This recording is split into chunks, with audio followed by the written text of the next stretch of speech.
அநேகருக்கு நல்ல கண் பார்வை இருக்கிறது, చాలా మందికి చక్కటి చూపు ఉంది, ஆனால் ஆவிக்குரிய கண்கள் குருடாக்கப்பட்டிருக்கு. అయితే మనోనేత్రాలు గుడితనంగా ఉన్నాయి. அதனால வாழ்க்கையில இருள் காணப்படுகிறது. అందుకే చాలా మంది జీవితాలు చీకటి అలుముకుంటా ఉంది. பாவ இருள் காணப்படுகிறது. అందుకే చీకటి అలుముకుంటా వస్తుంది.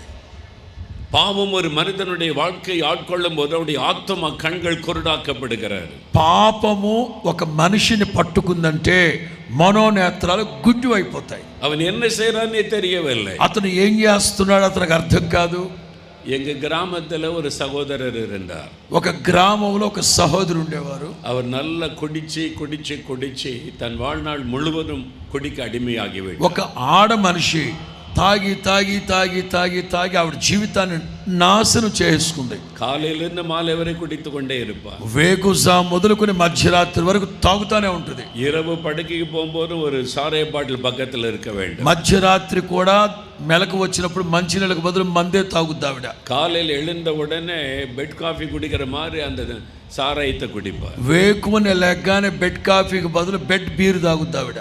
இல்லைன்னா கைகளெல்லாம் அப்படி ஆடிக்கொண்டே இருக்கும். లేకపోతే చేతులన్నీ వణికిపోతూ ఉంటాయి. அவர் குடித்து விட்டு வருகிறதுனால வீட்டில் நிம்மதி இல்லை. ఆవిడ తాగుబోతురాలుగా ఉన్నంత కాలం ఆ కొంపలో నెమ్మది లేదు. அவர் வீட்டுக்கு வந்தால் தாயார் ஆடு பக்கத்து வீட்டுக்கு ஓடி போவார்கள்.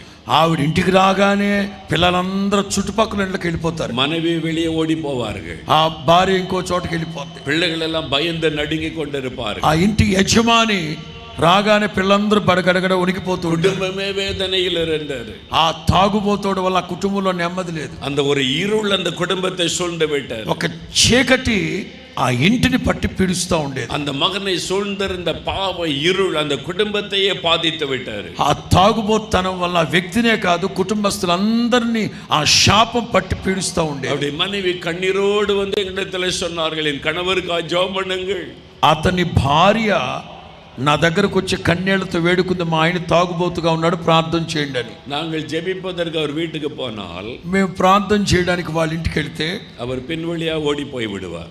ఆయన వెనక దొడిదారు నుంచి పారిపోయేవాడు. ஜெபிக்கிற மக்களை சந்திக்கவே மாட்டார். ఎవరైతే ప్రార్థన చేస్తామో వాళ్ళ ఇంటికి వస్తారో వాళ్ళని కలవకుండానే పారిపోతుంటాడు. ஒரு நாள் நாங்கள் தற்செயலாக வீட்டுக்குள்ளே போய்விட்டோம். ఓ రోజు మేము అకస్మాత్తుగా వెళ్ళిపోయాం వాళ్ళ ఇంటికి. ఆ வீட்டுக்குள்ள அகப்பட்டு கொண்டார். ఇక చెక్కడిపోయాడు. మేము వెళ్ళేసరికి ఆ ఇంట్లో எல்லாரும் முழங்கால் படியிடுங்க ஜெபிக்கலான்ற உடனே వెంటనే మేము అన్నాం, అందరూ మోకరించని ప్రార్థన చేద్దాం అన్నాం. அவர் தூரத்தில் முழங்கால் போட்டார். ఆయన ఆ ఇంట్లోనే కొంచెం దూరంగా వెళ్ళి మోకాళ్ళ మీద ఉన్నాడు. தலையை குனிந்து கொண்டார். అదిగో తలెటు వంచుకొని కూర్చున్నాడు. நிமிர்ந்து எங்களுடைய முகத்தை கூட அவர் பார்க்கவில்லை. అతడు సేవకుల ముఖాన్ని చూడడానికి కూడా ఇష్టపడలేదు. ஏதாவது சொல்லிவிடுவோம் என்று பயந்து தலை குனிந்து கொண்டார். తలెత్తి చూస్తే మేమన్నా చెప్తామేమో అని చెప్పి తలదించుకున్నాడు. ஆண்டவர் இவருக்கு என்ன சொல்லுவது? ప్రభువా ఇతనికి ఏం చెప్పాలి? మేము சொல்லுவதை கேட்கிற மாதிரி கூட அவர் இல்லை. ఒకవేళ మేము చెప్పినా వినే బాపతి కాదాడు. என் இருதயத்தில் நான் ஜெபித்த போது అందుకని మేము హృదయంలో అతని కోసం ప్రార్థన చేస్తున్నాం. ஆண்டவர் ஒரு வேத வசனத்தை வாசிக்கும்படி இடைப்பட்டார். వెంటనే ప్రభు పరిశుద్ధ గ్రంథంలోంచి ఒక వాక్యం చదవమన్నారు. நீதிமொழிகள் 28వ அதிகாரம் 13వ వచనం. న్యాయాధిపతుల గ్రంథం 28వ అధ్యాయం 13వ వాక్యం. தன் பாவத்தை மறைக்கிறவன் வாழ்வடைய மாட்டான். అతిక్రమములు దాచిపెట్టువాడు వర్ధిల్లడు, அறிக்கை செய்து விட்டு விடுகிறவன் இரக்கம் பெறுவான். వాటిని ఒప్పుకొని విడిచిపెట్టువాడు కనికరము పొందునుగాక. ஆண்டவர் யாருக்கு இரக்கம் செய்வார்? దేవుడు ఎవరికి కరుణ చూపుతారు? தன் பாவத்தை மறைக்கிறவன் வாழ்வடைய மாட்டான். అతిక్రమాన్ని దాచిపెట్టేవాడు వర్ధిల్లడు.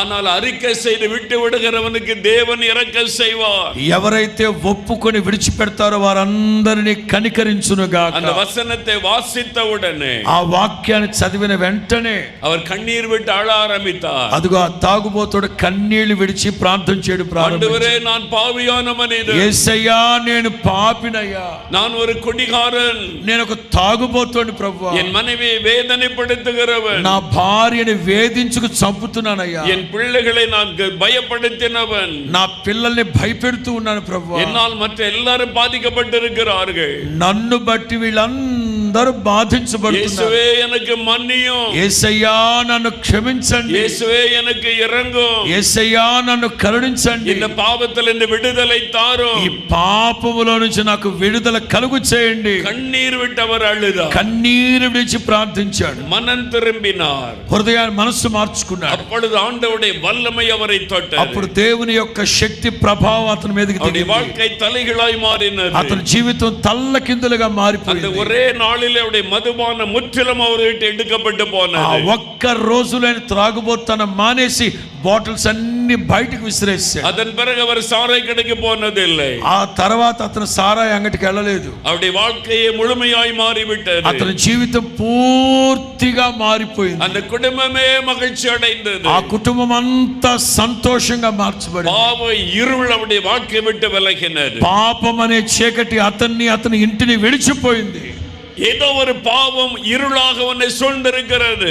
ఏదో ఒక పాపం చీకటిగా మారి నిన్ను పట్టి పీడిస్తా ఉంది. அது மதுபான பழக்கமாய் అది இருக்கலாம், త్రాగుబోతనమే కావచ్చు, அல்லது போதை வஸ்துகளாக இருக்கலாம், అది మత్తు పదార్థాలే కావచ్చు, அல்லது நம்முடைய அந்தரங்க வாழ்க்கையின் ஒரு அசுத்தமாய் இருக்கலாம். అది నీ వ్యక్తిగత అంతరంగ జీవితాన్ని అపవిత్రపరిచే పరిస్థితులు కావచ్చు. ஏதோ ஒரு பாவம் உங்களை இருளாய் சூழ்ந்திருக்கிறது. ఏదో ఒక పాపం చీకటిగా నిన్ను చుట్టేస్తా ఉంది. ஆகவே உங்களுக்குள்ள சமாதானம் இல்லை, అందుకే నీ గుండెల్లో సమాధానం లేదు, ஒரு நிம்மதியான உறக்கம் இல்லை, అందుకే ప్రశాంతత లేదు నీ జీవితంలో. உங்களுடைய குடும்பம் பாதிக்கப்பட்டிருக்கிறது. నీ కుటుంబం అంతా బాధించబడతా ఉంది. உங்களை சந்திக்க தான் எனக்கு இயேசு வந்திருக்கிறார். నిన్ను దర్శించడానికే నా ప్రభు దిగొచ్చాడు ఈ రాత్రి. வாலிபனே, உன்னை மாற்றத்தான் எனக்கு இயேசு வந்திருக்கிறார். యవనస్తుడా, నీ కోసమే నీ జీవితాన్ని మార్చడానికి నేను ఇక్కడికి அவர் దిగొచ్చాను. உனக்கு இரக்கம் செய்ய விரும்புகிறார். యేసు క్రీస్తు నిన్ను కరుణించబోతున్నాడు. நீ மனம் திரும்பினால் உனக்கு இரக்கம் செய்வார். నీవు మనస్సు మార్చుకుంటే ఇప్పుడే నీకు అద్భుతం చేస్తారు ఆయన. பாவத்தை உணர்ந்து மனம் திரும்பினால் இரக்கம் செய்வார். నీవు ఏ పాపములో ఉన్నావో దాన్ని గ్రహించి మనస్సు మార్చుకో. உன் பாவத்தை நீ மறைத்து மறைத்து வாழ்வாயானால், నీవు పాపాన్ని దాచి దాచి దాచి దాచి పెడితే அந்த பாவம் உன்னை நரகத்தின் அக்னிக்குள்ளே கொண்டு ఆ செல்லும். పాపమే నిన్ను నిత్య నరకానికి உன் ఈడ్చుకెళ్ళిపోతుంది. இருளான வாழ்க்கையை வெளிச்சமாய் மாற்ற ஆண்டவர் నీ விரும்புகிறார். చీకటి వెలుగుగా మార్చడానికి వెలుగై ఉన్న ప్రభు దిగొచ్చాడు ఈ రాత్రి. வாலிபனே, இன்றைக்கு நீ மனம் திரும்பு. యవనస్తుడా, ఈ రాత్రే నీవు మనసు మార్చుకో. வாலிப மகளே, இன்றைக்கு நீ மனம் திரும்பு. యవనస్తురాలా, ఈ రాత్రి నీ బ్రతుకు మార్చుకో. ஒரு பாவம் உன்னை தொடர்ந்து வந்து கொண்டிருக்கிறது. నీ పాపము నిన్ను పట్టించక మునిపే யாருக்கும் தெரியாது என்று நீ எண்ணிக்கொண்டிருக்கிறாய். ఎవరికి తెలియదు నువ్వు అనుకుంటున్నావు. உன் பெற்றோருக்கு தெரியாமல் இருக்கலாம், కన్న తల్లిదండ్రులకు తెలియకపోవచ్చు, நீ உன்னோடு கூட பழகினவர்களுக்கு தெரியாமல் నీ இருக்கலாம். తోబుట్టువులకు తెలియకపోవచ్చు. ஆனால் ఆండவர் సకలத்தையும் அறிந்த தேவன். యేసు క్రీస్తు అందరిని ఎరిగినవాడు, ఆంతర్యములు ఎరిగినవాడు. ஆகவேதான் நீ மனம் திரும்ப வேண்டும் என்று பேசுகிறார். అందుకే ప్రభు చెప్తున్నాడు, మనస్సు మార్చుకో. இன்றைக்கு நீ மனம் திரும்பினால் மன்னிக்க அவர் ஆயத்தமாய் ఈ இருக்கிறார். రాత్రే నీ మనస్సు మార్చుకుంటే నా ప్రభు నిన్ను మన్నించి క్షమిస్తాడు.